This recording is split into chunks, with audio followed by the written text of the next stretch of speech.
think when this song came out, Rich Hill was in his 20s.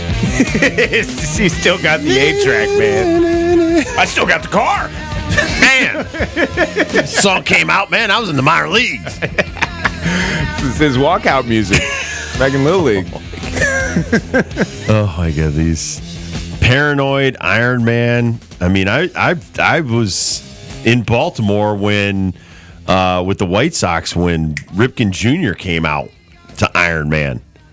And it was like, damn. That's goosebumps. Yeah, man. that's the kind of stuff that just this because some of the music is so based on the drums and the guitars and stuff, but like you said, his voice even when he was aging in his 50s, 60s, 70s was just absolutely incredible. So talking about old men, Rich Hill continues to amaze, continues to do. Here's the thing that we were just talking about with some of these old players. It's not about going to spring training. I think the mental anguish, though, with your children his children are probably in their 20s, either in college or approaching college age. Your wife, your house, wherever he is settled. He's from Boston, Massachusetts, so I don't even know where Rich Hill hails from now.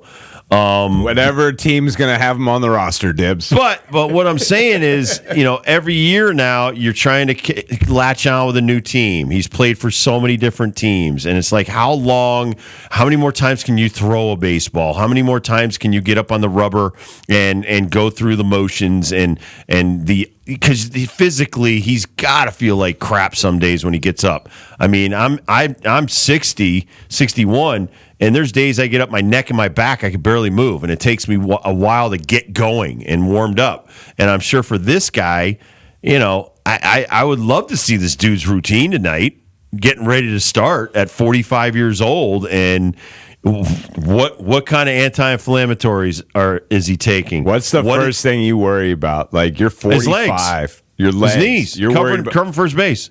Oh, you're not even worried about throwing. Hamstring. No, God, no. Throwing's the throwing's easy. If his elbow and his shoulder doesn't hurt, that's the easiest part of doing it.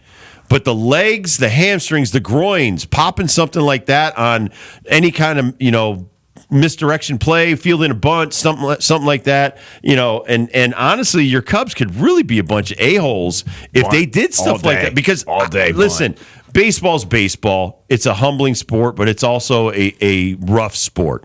And if I'm trying to win this game and I want to get Hill out of the game, because the more we can get into your bullpen, the more we can get to these guys and get them tired. So you're not just trying to win today's game, you're trying to win tomorrow's game. So the more I can get this guy out of the game by the fifth inning is an advantage to the Chicago Cubs. So for Rich Hill, those are got to be the stuff that the conditioning, the making sure that he's stretched out, and the fact that he's not a giant guy, like overweight and out of shape, like a lot of us at that age. All of those things are for his benefit, but I'm talking about the training room. What is he doing in the training room? What kind of stretches are you getting? I was in my mid-20s, and I was so dependent on the trainer, stretching my shoulder out, stretching my elbow, doing all kinds of isometrical things with me because I couldn't even lift certain weights because it hurt too bad. And I'm being totally honest. I mean, even a 3-pound dumbbell halfway through the season bothered my shoulder to try to lift it up. That's what I'm amazed about. The mental, I think he's fine. I think the throwing a baseball, he knows how to throw a baseball. But it's all the other stuff from the lower half down where any kind of lower body injury, he's sunk. Do you want me to take you through the Rich Hill career, the journey, the Absolutely. path? Okay, so he was drafted by the Cubs at 22 years old. Where did he go to school? Years old. He graduated college. If you're 22. It's major 2002 he signed. So, yeah, he is 2002, 22. Went to high school at Milton, Michigan. Mm-hmm. He opted to play for Michigan, the Michigan Wolverines, for 3 years, and then he got drafted in the 4th round, 2002 draft by the Cubs. Stayed in that organization until 2008.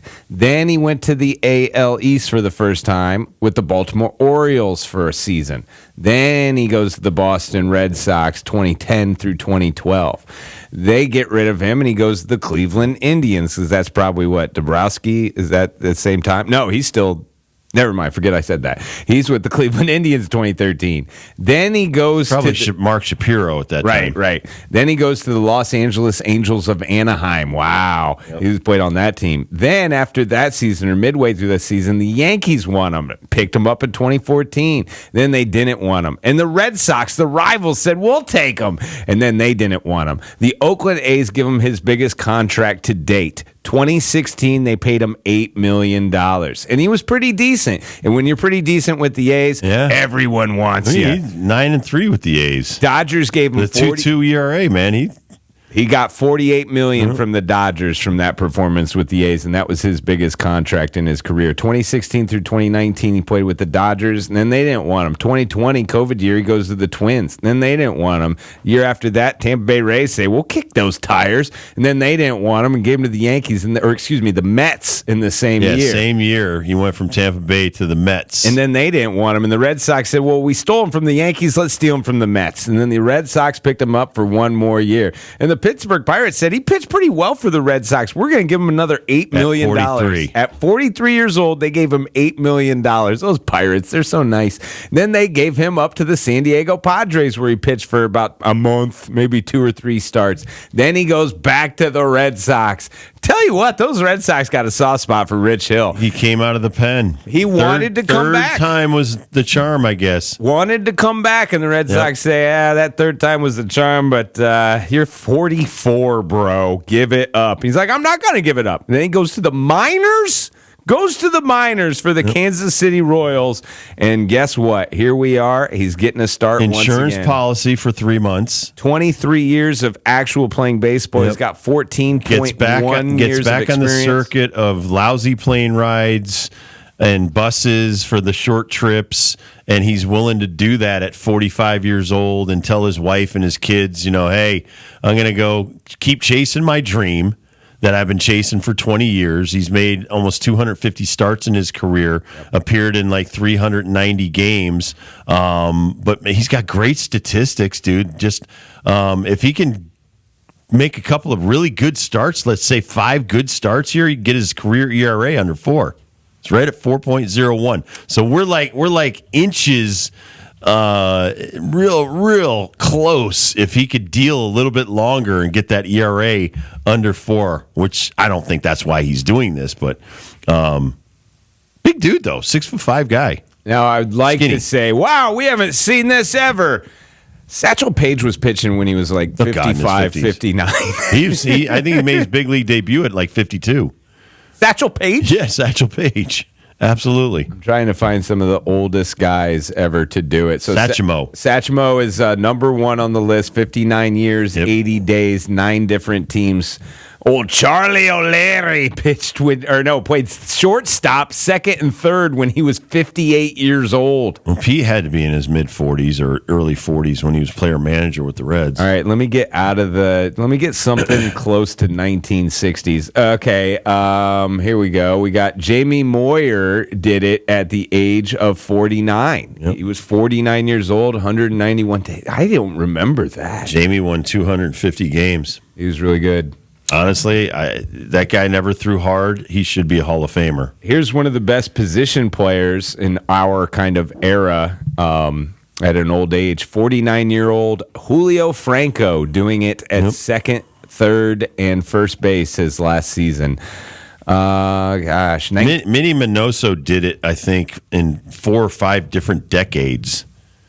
That was like his claim to fame. He came back, Minnie, one time and played like he was, it says 56 years old, but he came back and he made an appearance just to do it in like, I think 5 decades. Phil Niekro last pitched at the age of 48 years old, 179 days. That's actually close to 2 years longer than your fave, Nolan Ryan, 46 years old. By the way, Niekro in the Hall of Fame. Niekro and Nolan Ryan. Some of these guys are the best to ever do it.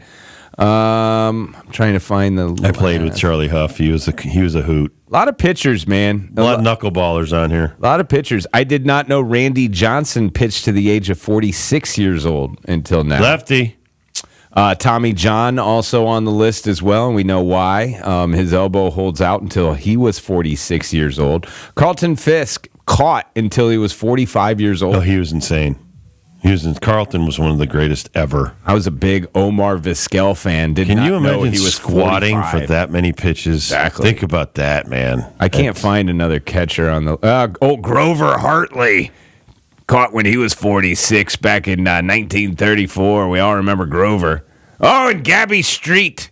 Gabby Street was 48 back in 1931. Pete was 45 when he came back. And Pete was Player coaching. manager. He was player manager, yeah. I love Pete. Can you imagine? Highlights. I'll pencil myself in hitting third. No, today. just the pinch hitting stuff. I know. When he used to pinch hit, too. All right, get out of there. Let me show you how to do it. Hey, you 22-year-old little snot-nosed kid, sit out. Here's a single. All right, somebody run for me. I'm not running. Wakefield was 45. Yep. Roger Clemens was 45. Gaylord Perry. Now, Gaylord Perry looks 60. Yeah, he was 45 when he last pitched. Who knows? Maybe a birth certificate might not be on the up and up either for old Gaylord Perry. A lot of things he wasn't doing on the up and up. All right, we got some active cats, which right away, Rich Hill is going to be right to the head of this line ahead of Verlander. Verlander's 42 in 152 days. Jesse Chavez, by the way, was just designated for assignment by the Braves. I just saw that. Yeah. I did not know Charlie Morton was 41. Scherzer's 40.